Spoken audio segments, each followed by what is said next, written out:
Et salut les filmmakers, j'espère que vous allez bien et bienvenue sur ma chaîne YouTube. Aujourd'hui, petite vidéo, donc on va regarder un petit peu les news qui sont sorties au niveau des caméras sur le matos en général. Avant toute chose, n'hésite pas à t'abonner, lâche ton meilleur like, petit commentaire, tu mets un petit commentaire sur cette vidéo. Fujifilm nous sort le X-T50, donc il est sorti le X-T30.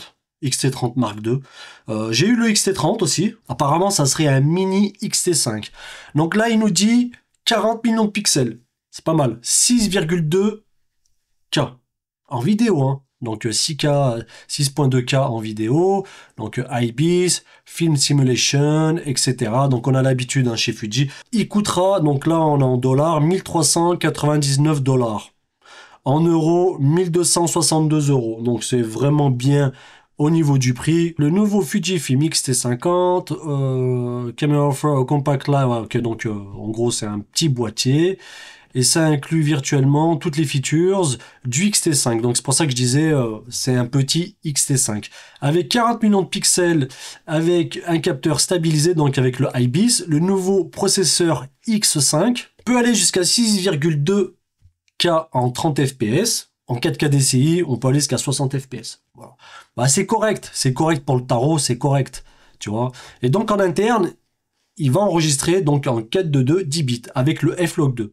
Et en externe, on est sur du 6.2, voilà, 6.2K, 30 fps et en 12 bits HDMI RAW. On aura du ProRes RAW et on aura du Blackmagic RAW. Même si je préfère de loin, mais de très loin, le Blackmagic RAW parce que le ProRes, ProRes RAW, je suis vraiment pas fan. Et des nouveaux films de simulation. Donc c'est vrai que les films de simulation de chez Fuji, ils sont, c'est vraiment de la frappe. C'est vraiment bien. Alors on va avancer un petit peu. Donc pareil, capteur APS-C, X-mount. Vraiment, je survole les lignes, hein, je regarde juste les informations qui vont être pertinentes pour nous. Donc, il fait 438 grammes. Donc, vraiment petit boîtier, super léger. Donc, ça, il n'y a pas de souci. Pour le slow motion, qu'est-ce qu'on aura? On aura du 240 fps en Full HD. Et Fuji proclame 13 tops de dynamique, comme sur la Pixies. Bon, c'est bien 13 tops plus. C'est-à-dire que là, vraiment... il voit le début début du 14, limite quoi, limite. Bon après c'est les stops avec les marques, hein, c'est toujours à prendre avec des pincettes, hein, de toute façon. Et ouais, quand tu shootes en F-Log 2, si t'es en F-Log 2, 40 degrés environnement. Alors là, j'ai envie de te dire un truc, s'ils ont fait ça, bon c'est bien, parce que là ils disent que voilà, il peut aller jusqu'à 40 degrés de chauffe environnement. Or, mon dernier tournage qui s'était déroulé à Los Angeles, donc avec le XH2S, il faisait moins de 40 degrés, le boîtier il a chauffé de malade. Donc en gros, quand le boîtier il chauffe, ah mais les gars c'est une dinguerie, hein, je vous le dis, c'est vraiment une dinguerie. Hein. Quand le boîtier il chauffe et que toi t'arrives comme ça là devant ton...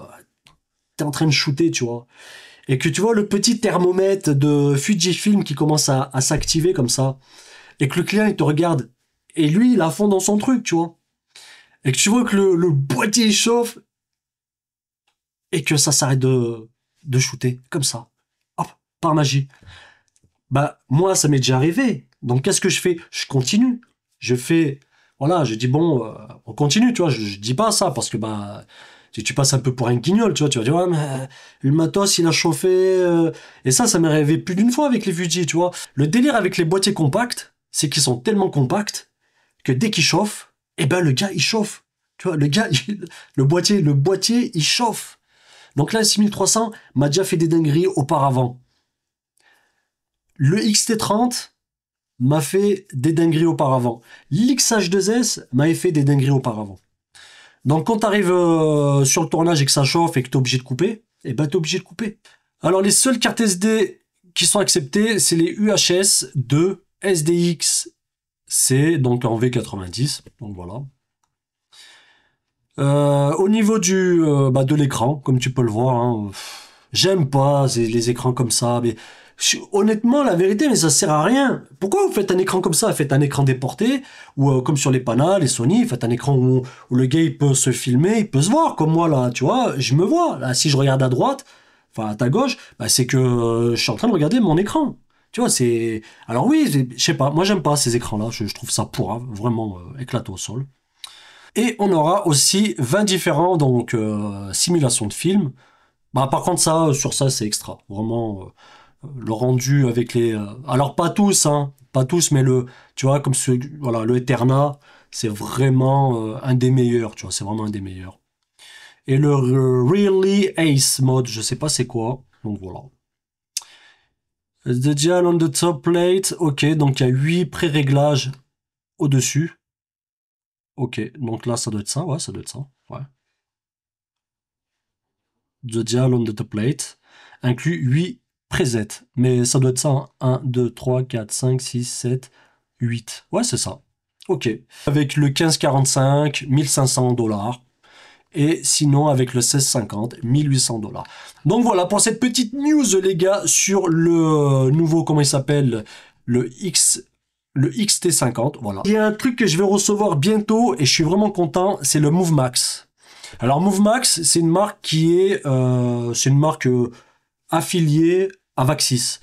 Et ils sortent beaucoup de supports de caméra, de bras articulés, avec suspension et compagnie. Et là, ils ont sorti le Blade Arm. Voilà, super simple et efficace. Voilà, tout petit, 150 grammes. Et ça coûte 150 $. Voilà. Et ça, je vais le recevoir bientôt.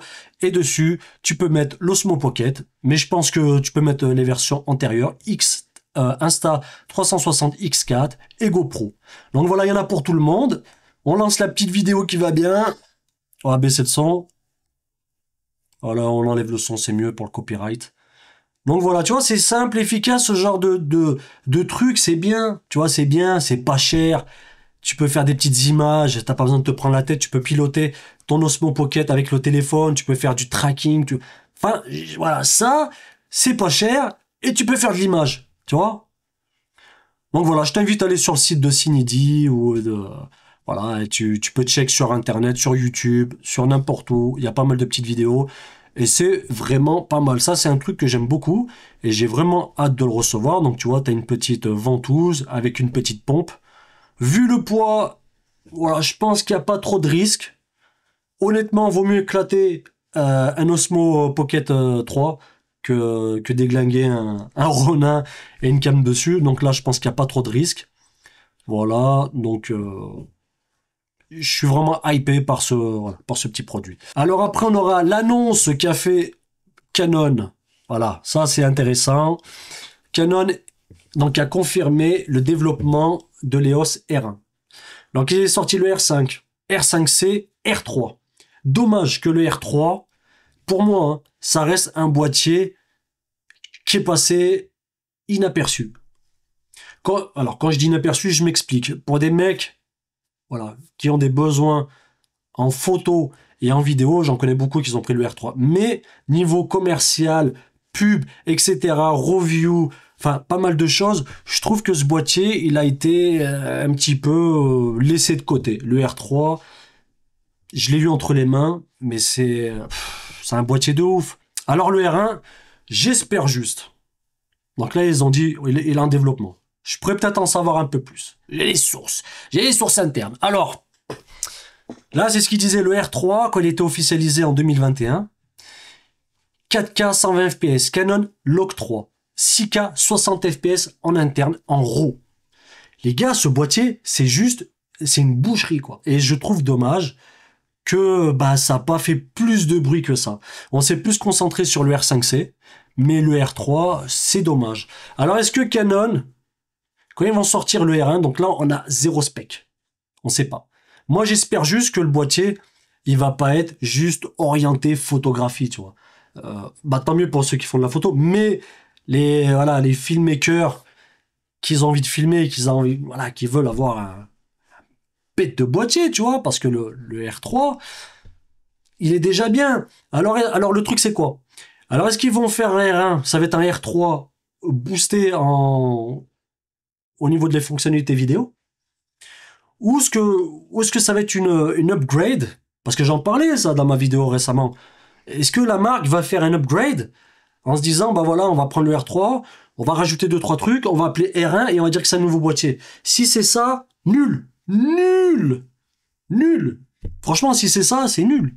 Ça sert à rien. Ça sert à rien. Ça ne sert à rien. Mais si vous sortez Canon, si vous m'entendez, vous sortez un R1 avec des fonctionnalités autant vidéo et photo, parce que voilà, je pense que ce boîtier, il est vraiment pensé pour faire les deux, surtout avec notamment le grip, pour ceux qui, voilà, pour les photographes, tu vois ce que je veux dire. Ben, s'ils arrivent à faire un combo, mais vraiment, alors déjà le R3 c'est un banger, eh ben, on attend de voir, parce que je sais pas ce qu'ils peuvent faire de plus, et si, voilà, si Canon peut faire quelque chose de plus, eh ben, je serais super, voilà, curieux de savoir qu'est-ce qu'ils ont mis de plus, tu vois, parce que là, le R3, comme je te l'ai dit, la barre est haute, tu vois. Petite annonce de Canon qui fait plaisir, mais voilà, à voir ce que Canon va nous proposer. Apparemment, pendant les jours là, with the Paris 2024 Olympics right around the corner, ok, il y a un petit doute qu'il soit sélectionné par les photographes et les filmmakers. Caméra construite pour le sport photographie. Ouais, c'est ça qui me fait flipper en fait. Je sais que dans tous les cas, je sais qu'ils vont faire un boîtier qui sera vraiment axé sur ça, quoi. Qui sera axé sur voilà, les trucs de sport, les trucs à haute vitesse. Donc, voilà. Ils ont dit filmmaker et photographe, donc à voir. On reste à l'affût. Mais dès qu'il y a des nouveautés, sache que je reviendrai. Alors pour ça, qu'est-ce qu'il faut faire? Il faut t'abonner, petit pouce bleu, petit abonnement, petit pouce bleu, petit commentaire, voilà. Dis-moi ce que t'en penses un petit peu des nouveautés, parce que j'essaie de faire le tri sur tout ce qu'il y a, tu vois, et j'essaie de prendre vraiment les choses qui sont le plus adaptées, qui, voilà, le plus abordable. Moi, c'est ça qui m'intéresse, que les choses soient abordables pour les gens. C'est ça le plus important. Bon, petit filmmaker, je te fais la bise et à la prochaine et salut!